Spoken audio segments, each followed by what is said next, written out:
Hi student, I am Somi sir. Welcome to my class Coaching in Commerce. আজকে যে ক্লাসটা তোমাদের করাবো সেটা হচ্ছে ম্যানেজমেন্ট অ্যাকাউন্টিং যে আছে আমাদের বা ফাইন্যান্সিয়াল ম্যানেজমেন্ট যে আছে সেই ফাইন্যান্সিয়াল ম্যানেজমেন্টের একটা চ্যাপ্টার যেটা হচ্ছে সিভিপি অ্যানালিসিস বা মার্জিনাল কস্টিং। এই মার্জিনাল কস্টিং এর উপর আমি এর আগে দুটো ক্লাস করেছি, সেখানে তোমাদের ফর্মুলাটা বুঝিয়ে দিয়েছিলাম আর একটা সিম্পল লেভেলের অঙ্ক করে দিয়েছিলাম। এখন আজকে একটু অ্যাডভান্স লেভেলের একটা অঙ্ক করাবো। দেখো, আগে যারা ক্লাস দুটো মিস করে গেছো তারা কিন্তু ওই ক্লাস দুটো আগে দেখে নেবে, তাহলে এই ক্লাসটা বুঝতে খুব সুবিধা হবে। তাহলে দেখো, আগে অঙ্কটা বলি কীরকম আছে। প্রবলেমটা আছে এইরকম। প্রবলেমটা কিন্তু তোমাদের স্ক্রিনে চলে আসবে, বুঝেছো? BD limited furnish the following information, যেখানে বলেছে 2013-14 2014-15 দুটো ডাটা দিয়েছে। সেলস @ 10 টাকা per unit 2 lakh 2.5 lakh, profit 30,000 50,000, এই দুটো দেওয়া আছে। সেখান থেকে তোমাকে বের করতে বলেছে profit volume ratio, break even point, total variable cost for 2013-14 and 14-15, sales required to earn a profit 60,000, profit and loss when sales are 1 lakh, margin of safety when profit equals to 80,000। আর তার সাথে আর একটা জুড়েছে ডিউরিং 2015-16 মানে কিন্তু আমাদের ইয়ার না, এটা হচ্ছে তার পরের ইয়ার। তার পরের ইয়ারে due to increase in cost variable cost is expected to raise to ₹7 টাকা per unit and fixed cost ₹55,000.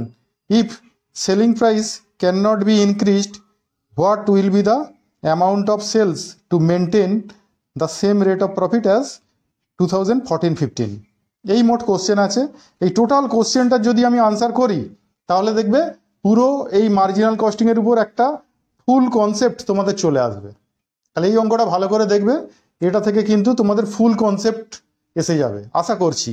যদি তাতেও না আসে তোমরা কমেন্ট বক্সে কমেন্ট করবে, আমি এর পরের ক্লাসে আবার এরকম জটিল কোনো প্রবলেম সলিউশন করে দেখাবো। ঠিক আছে, দেখো সলিউশনটা কিভাবে হচ্ছে। দেখো আমাদের দুটো ইয়ারের সেলস দেওয়া আছে আর প্রফিট দেওয়া আছে। তা আমরা লিখেছি সলিউশনে যে আমাদের সেলস @ 10 টাকা পার ইউনিট 2013-14 আছে 2 লাখ, 14-15 আছে 2.5 লাখ। তাই এটা থেকে এটা মাইনাস করলে আমরা লিখেছি চেঞ্জ হচ্ছে কত, 50,000। তারপর প্রফিট এটা দেওয়া আছে, প্রফিটটা হচ্ছে 13-14 আছে 30,000, 14-15 আছে 50,000।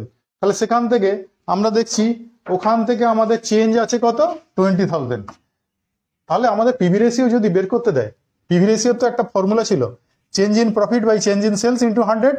তাহলে এটা যদি করি আমরা, 100 লিখলে পার্সেন্টেজ দেবে পাশে, হ্যাঁ। তাহলে এটা যদি করি, চেঞ্জ ইন প্রফিট আমরা দেখছি কত, 20,000 বসিয়েছি, চেঞ্জ ইন সেলস হচ্ছে 50,000 বসিয়েছি, ইন্টু 100% করলে আসছে 40%। ক্লিয়ার? এইবার দেখো আমাদের ব্রেক ইভেন পয়েন্ট বের করতে বলেছে। ব্রেক ইভেন পয়েন্ট বের করতে গেলে আমাদের কিন্তু যেটা চাই সেটা হচ্ছে ফিক্সড কস্ট। তাহলে আমাদের ফিক্সড কস্ট বের করতে হবে। এবার কিভাবে বের করব? এই তো আমাদের ডাটা দেওয়া আছে, তার থেকে ফিক্সড কস্ট কি করে বের করব? দেখো, পিভি রেশিওর আর একটা ফর্মুলা তো আমরা জানি, তাহলে সেইটাকে ইউজ করি না, ফর 2013-14টাকে ইউজ করে আমরা করছি। PV ratio contribution by sales into 100, এটা করলেও তো পিভি রেশিও হয়। তাহলে এটা যদি পিভি রেশিও হয় তাহলে সেখান থেকে আমরা পিভি রেশিও জেনে গেছি, পিভি রেশিও হচ্ছে 40%। আর কন্ট্রিবিউশনটা জানি না, টি দিয়ে ছেড়ে দিয়েছি, হ্যাঁ। কন্ট্রিবিউশন বাই সেলস কিন্তু জানি। দেখো 13-14 এর সেলস কত, 2 লাখ, বাই 2 লাখ ইন্টু 100% করেছি। তাহলে আমরা যদি এই দিকটা পিভি রেশিওর জায়গায় 40% বসিয়ে দিই, আমরা এই অ্যামাউন্টগুলো সমস্ত এই দিকে আনি না। এখানে 2 লাখ ডিভাইড হয়েছিল, এখানে এসে কি হবে, ইন্টু, এখানে 100 ইন্টু হয়েছিল, এখানে এসে কি হবে, ডিভাইড। তাহলে কন্ট্রিবিউশন ইকুয়ালস টু, এটা ক্যালকুলেশন করলে কত পাচ্ছি আমরা, এইখানটা করেছি, হ্যাঁ। কন্ট্রিবিউশন হচ্ছে 80,000। আবার কন্ট্রিবিউশন মানে আমরা কি জানি, কন্ট্রিবিউশন মানে হচ্ছে ফিক্সড কস্ট প্লাস প্রফিট, তাই না? তাহলে ফিক্সড কস্ট প্লাস প্রফিট যদি হয় তাহলে সেখানে ফিক্সড কস্টটা জানি না আমরা, কিন্তু প্রফিটটা জানি। দেখো 30,000, আমরা 13-14 নিয়ে অঙ্ক করছি, তাহলে 30,000 বসিয়ে দিয়েছি। দিলে এটাকে যদি ওই দিকটা পাঠিয়ে দিই তাহলে ফিক্সড কস্ট আসছে কত, 50,000। তাহলে ফিক্সড কস্টটা বেরিয়ে গেল 50,000। এবার এখান থেকে আমাদের ব্রেক ইভেন পয়েন্ট বের করতে বলেছে।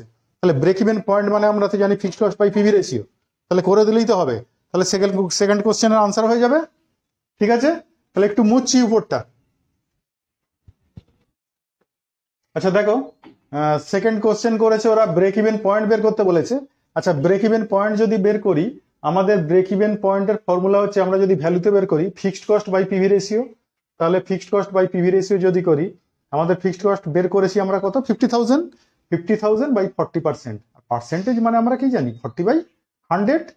তাহলে 40/100 করলাম, 100টা উপরে চলে এলো, 50,000 ইন্টু 100/40 করলে বেরোচ্ছে 1,25,000।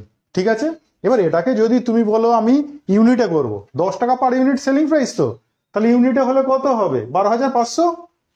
1,25,000কে 10 দিয়ে ভাগ করে দেবে। ঠিক আছে, তাহলে 12,500 বেরিয়ে চলে আসবে। ক্লিয়ার?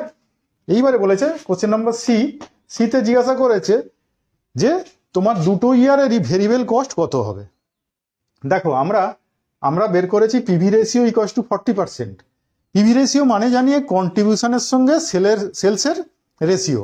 তাহলে কন্ট্রিবিউশনের সঙ্গে যদি সেলসের রেশিও বের করি আমরা, তাহলে কন্ট্রিবিউশনের মধ্যে কি কি আছে, ফিক্সড কস্ট আর প্রফিট।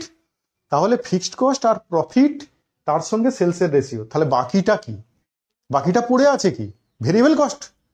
তাহলে আমাদের পিভি রেশিও যদি 40% হয়, তাহলে ভেরিয়েবল কস্ট কত হবে, তাহলে 100 - 40 ইকুয়ালস টু 60%। তাহলে আমাদের পিভি রেশিও মানে তো কন্ট্রিবিউশনের সঙ্গে সেলসের রেশিও। তো কন্ট্রিবিউশনের মধ্যে আমি পেয়ে গেছি কি কি, ফিক্সড কস্ট আর প্রফিট পেয়ে গেছি। তাহলে বাকিটা পড়ে আছে কি, ভেরিয়েবল কস্ট। তাহলে ভেরিয়েবল কস্টটা কত হচ্ছে, 60%। তাহলে আমরা এখান থেকে বলতে পারি ভেরিয়েবল কস্ট 2013-14 কত হবে, সেলস ছিল 2 লাখ, তাহলে 2 লাখের 60% করলে 1,20,000। আর 14-15 আমাদের সেলস ছিল কত, 2,50,000, তার 60% করলে 1.5 লাখ। ঠিক আছে, ক্লিয়ার?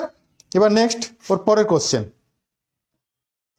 আচ্ছা দেখো, এখানে তার পরের কোশ্চেন করেছে sales required to earn a profit ₹60,000।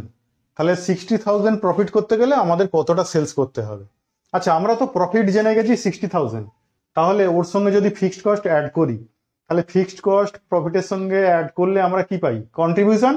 তাহলে আমরা এই অঙ্কে কন্ট্রিবিউশনটা পেয়ে গেলাম, কন্ট্রিবিউশন পেয়ে গেছি। ফিক্সড কস্ট আগে থেকে বের করা আছে 50,000, তাহলে এই দুটো প্লাস করে আমরা পেলাম কন্ট্রিবিউশন। তাহলে আমরা যেহেতু ভেরিয়েবল কস্ট আর সেলিং প্রাইসে কোনো চেঞ্জ নেই, তাহলে পিভি রেশিওয় কোনো চেঞ্জ হবে না কিন্তু। তাহলে পিভি রেশিও যেটা আছে আমাদের 40%, সেটা কিন্তু 40%ই থাকবে। তাহলে পিভি রেশিওর ফর্মুলাটা আরেকবার লিখি না, পিভি রেশিও ইকুয়ালস টু আমরা জানি কন্ট্রিবিউশন বাই সেলস ইন্টু 100। তাহলে এখানে কন্ট্রিবিউশনের জায়গায় কন্ট্রিবিউশন বসিয়ে দিই, আর পিভি রেশিওর জায়গায় পিভি রেশিও বসিয়ে দিলাম, ইন্টু 100, দুদিকেই পার্সেন্টেজ আছে। তাহলে আমরা কি করব, এইখানে কন্ট্রিবিউশন পেয়ে গেছি, কন্ট্রিবিউশনের জায়গায় কন্ট্রিবিউশন বসালাম, সেলসটা পাইনি, সেলস লিখে রেখেছি। তা সেলসটাকে যদি এই দিকটা আনি আর দুদিকের পার্সেন্টেজ যদি কেটে দিই, তাহলে সেলসটা এইদিকে এসে উপরে এলো, আর এদিকের 40% এটা নিচে চলে গেল, দুদিকের পার্সেন্টেজ কেটে দিয়েছি কিন্তু। তাহলে 1,10,000 বাই 40 ইন্টু 100 করলে পাচ্ছি কত, 2,75,000। এটাই হচ্ছে সেলস। তাহলে আমাদের এটাই জিজ্ঞাসা করেছিল, যদি আমরা 60,000 প্রফিট করতে চাই, তাহলে আমাদের কতটা সেল করতে হবে। তাহলে কতটা সেল করতে হবে, 2,75,000। একটু রুপিজের চিহ্ন দিয়ে দাও।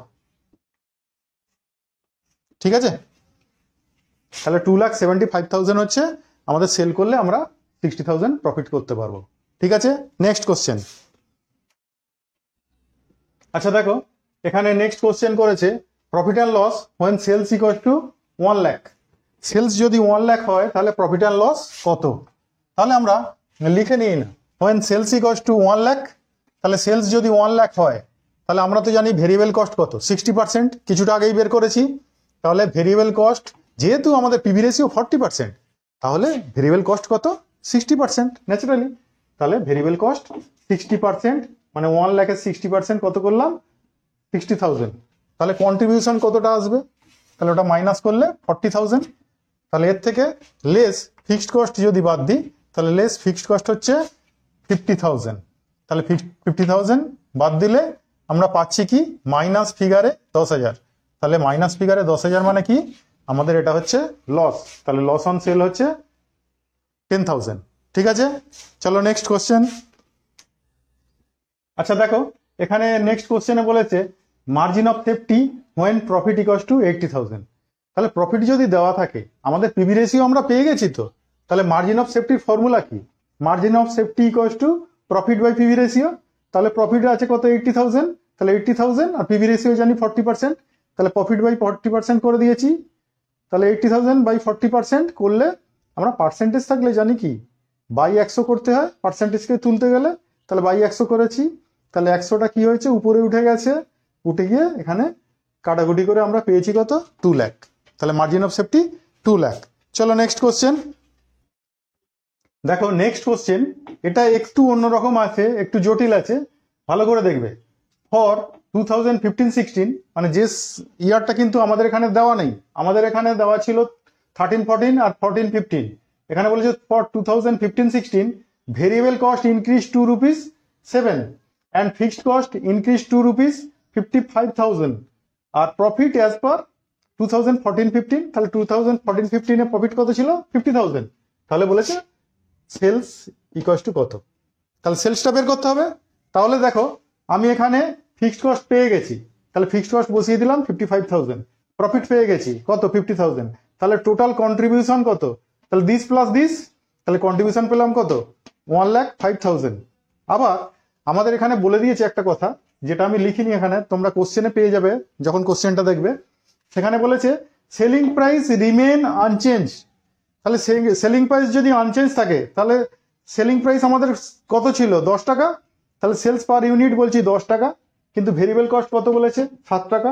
তাহলে লেস ভেরিয়েবল কস্ট যদি করি 7 টাকা পার ইউনিট, তাহলে এখান থেকে কন্ট্রিবিউশন পার ইউনিট কত পাবো? কন্ট্রিবিউশন পার ইউনিট হচ্ছে 3 টাকা। আবার টোটাল কন্ট্রিবিউশন কত চাই আমাদের? 1,05,000। তাহলে আমাদের সেলস কতটা প্রয়োজন? তাহলে সেলস ইউনিটে আমরা বলবো, সেলস ইউনিটে পাবো এইভাবে, total contribution by contribution per unit. Total contribution কত? 1,05,000 আর কন্ট্রিবিউশন পার ইউনিট কত? রুপিস 3। তাহলে এখান থেকে পাচ্ছি কত? 35,000 ইউনিট। কিন্তু তার সেলস ভ্যালু কত? তা আমরা তো জানি 10 টাকা পার ইউনিট সেলস। তাহলে সেলস ভ্যালু হচ্ছে 35,000 ইন্টু 10 করলে পাচ্ছি 3,50,000। ক্লিয়ার? তাহলে এই অঙ্কটা যেটা ছিল, এই অঙ্কটাই কিন্তু তোমাদের এই চ্যাপ্টারের উপর ফুল কনসেপ্ট গ্রো করবে। এই অঙ্কটাকে কিন্তু বারবার দেখবে, বারবার দেখে কনসেপ্টটা পুরো আনবে।